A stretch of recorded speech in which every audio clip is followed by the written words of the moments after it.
بادشاہ کافی پریشان تھا کیونکہ اسے ایک چیلنج درپیش تھا جس نے اس کی راتوں کی نیند اور دن کا سکون غارت کر رکھا تھا۔ اسی دوران اسے ایک شخص ملنے آتا ہے جو شاید اس کے اس مسئلے کو حل کر سکتا ہے۔ بادشاہ کا دل اسے دیکھ کر تیزی سے دھڑکنے لگتا ہے کیونکہ ایک تکلیف دہ انتظار کے بعد اب ایک شخص نے اس کی فوج کو درپیش ایک خوف زدہ کر دینے والے چیلنج کو قبول کر لیا تھا۔ 40 دنوں سے ان کا دشمن انہیں دھمکا رہا تھا۔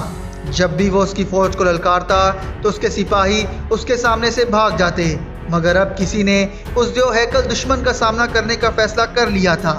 مگر یہ نوجوان، یہ شخص اس کی فوج کا کوئی صحت مند یا لمبے چوڑے قد کاٹ کا سپاہی نہ تھا، بلکہ ایک دبلا پتلا سا لڑکا تھا اور اس کے چہرے پر ابھی بھی بچوں جیسی نرمی و تازگی تھی۔ اسے دیکھنے کے بعد بادشاہ کے منہ سے خود بخود یہ الفاظ نکل گئے کہ تم تو ابھی صرف ایک لڑکے ہو۔ تمہارے ذہن میں یہ خیال کیسے آیا کہ تم اس دیو ہیکل دشمن کا مقابلہ کر سکتے ہو؟ لڑکے کا جواب سن کر بادشاہ آہستہ آہستہ قائل ہو گیا کہ اس لڑکے میں کوئی تو ایسی بات ہے جس کی وجہ سے اس کی پوری بات سن لینی چاہیے۔ ان کا دشمن ایک بہادر، تند مزاج اور فاتح جنگی سورما تھا، تاہم ساؤل بادشاہ یہ جان گیا تھا کہ جولیت جیسے بڑے دشمن کو یہ ننھا چرواہا ہرا سکتا ہے۔ داؤد کو جاتی جولیت سے لڑنے کے لیے بھیجنے کا فیصلہ ساؤل بادشاہ کے فیصلوں میں سب سے زیادہ اہمیت رکھتا تھا کیونکہ اس کا اور اس کی قوت کا مستقبل اسی فیصلے پر منحصر تھا۔ اس دیو ہیکل فلسطی کا چیلنج تھا کہ اسرائیل کی فوج میں سے کوئی ایک سپاہی آ کر مجھ سے مقابلہ کرے اور اس مقابلے میں جو زندہ بچے گا اس کی فوج فاتح ہوگی اور ہارنے والے سپاہی کی قوم غلام بنے گی۔ بطور بادشاہ ساؤل کے لیے یہ فیصلہ کرنا نہایت خطرناک تھا کہ وہ ایک چرواہے لڑکے کو ایک تجربہ کار اور بہادر سپاہی سے لڑنے بھیج دے۔ داؤد کی بہادری کا اس نے کوئی کارنامہ نہیں سنا تھا، لہٰذا اسے میدان جنگ میں بھیجنا کس قدر حماقت تھی۔ آخر کیوں بادشاہ اپنا سب کچھ داؤ پر لگانے کے لیے تیار ہو گیا۔ ایک طرف لوہے سے لپٹا ہوا وہ عجیب سا انسان اور دوسری طرف محض ایک چرواہا جو ابھی لڑکا ہے اور صرف ایک غلیل اور چند پتھروں کے ساتھ جنگ میں فتح پانے کا دعویٰ کر رہا ہے۔ شاید اس سوال کا جواب اس خبر میں ہے جو اس لڑکے کے لیے میدان جنگ میں لگے ہوئے بادشاہ کے خیمے میں آنے کا باعث بنی۔ وہ میدان جنگ میں اپنے 3 بڑے بھائیوں کو کھانے پینے کا کچھ سامان دینے اور ان کی خیریت دریافت کرنے آیا تھا۔ اس کے بھائی اس فلسطی کا سامنا نہ کرنے کی وجہ سے شرمندہ تھے، اس لیے انہوں نے اپنے چھوٹے بھائی کو ملامت کی کہ وہ اس لیے یہاں آیا ہے تاکہ گھر واپس جا کر ان کے بارے میں غلط باتیں بتائے۔ داؤد نے انہیں بتایا کہ وہ اس ارادے سے نہیں آیا، در حقیقت اس کے باپ نے اسے فوج میں شامل 3 بیٹوں کی خیریت معلوم کرنے بھیجا تھا۔ پھر داؤد نے چھان بین کی کہ کیا مقابلہ کرنے کا کوئی مقصد ہے۔ یہ دلچسپ بات ہے کہ کم از کم 3 بار اسے بتایا گیا کہ ساؤل بادشاہ نے اس فلسطی کو شکست دینے والے کے لیے ایک بہت بڑا انعام مقرر کیا ہے۔ بادشاہ اسے اپنا داماد بنائے گا، اس کا خاندان حکومت کو خراج ادا کرنے سے آزاد ہو جائے گا اور اسے بہت زیادہ دولت ملے گی۔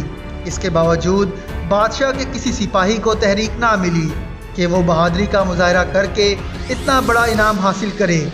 دوسری طرف ایسا لگتا ہے کہ داؤد فاتح سپاہی کو ملنے والی دولت اور حیثیت سے متاثر نہیں تھا۔ اس کے سامنے جولیت کے سر پر لگنے والی رقم اور انعام سے کہیں بڑا ایک مقصد تھا۔ اسے اس بات کی غیرت تھی کہ اس فلسطین نے زندہ خدا کی فوج کی توہین کی ہے۔ اس ننھے چرواہے کو جو تحریک ملی وہ اس دن ایلا کی وادی میں موجود اسرائیلی فوج کے کسی سپاہی کے دل میں پیدا نہیں ہوئی تھی۔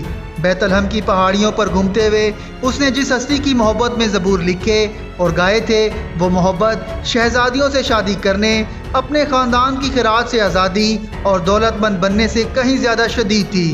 اس کی روح میں کوئی ایسا طاقتور شعلہ بھڑک رہا تھا کہ جب وہ بادشاہ کے پاس پہنچایا گیا تو بادشاہ کو اس میں وہ بات نظر آئی جس سے وہ جان گیا کہ یہ لڑکا اس چیلنج پر پورا اترے گا۔ داؤد کے دل میں وہ بھڑکنے والا شعلہ ایک مقصد تھا۔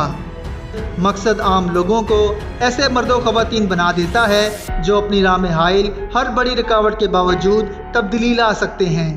انسانی تاریخ میں سب سے بڑی تبدیلی لانے والے شخص خداوند یسوع مسیح تھے، جن کے پاس ایک مقصد تھا، اسی طرح پولس رسول بھی مقصد رکھنے والے شخص تھے جو اپنے زمانے میں تبدیلی لانے کا باعث بنے۔ کئی بار انہوں نے اپنے مقصد کے متعلق بات کی جو انہیں زندگی میں تحریک دیتا تھا۔ جب ان کے دوستوں نے انہیں اس سفر پر جانے سے روکنے کی کوشش کی جس کے اختتام پر وہ قید ہونے والے تھے، تو انہوں نے اس دلیل کے ساتھ ان کی بات ماننے سے انکار کر دیا کہ کیوں رو رو کر میرا دل توڑتے ہو؟ میں تو یروشلم میں خداوند یسوع مسیح کے نام پر نہ صرف باندھے جانے بلکہ مرنے کو بھی تیار ہوں۔ ان کے اس مقصد نے انہیں ہر طرح کی قیمت ادا کرنے کے لیے تیار کر دیا تھا۔